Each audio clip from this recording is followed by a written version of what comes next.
কি হয়েছে বাবা, আজ এত চুপ কেন? আব্বু, আমার ভবিষ্যৎ নিয়ে খুব ভয় লাগে। আমরা চেষ্টা করি, ফল দেন আল্লাহ। আল্লাহ তো আমাদের দেখছেন, তাই না?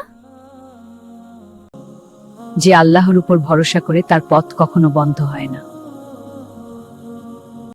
চেষ্টা করবে, তারপর ফল আল্লাহর হাতে ছেড়ে দেবে। তাহলে ভয় কেন আসে?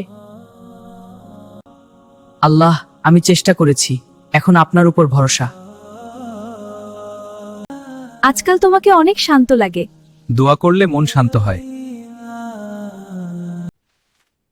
আলহামদুলিল্লাহ। যে আল্লাহর উপর ভরসা করে, ভবিষ্যৎ আল্লাহর হাতে, এটাই সবচেয়ে বড় শান্তি। নতুন নতুন ইসলামী গল্প পেতে সাবস্ক্রাইব করে আমাদের সাথে থাকুন।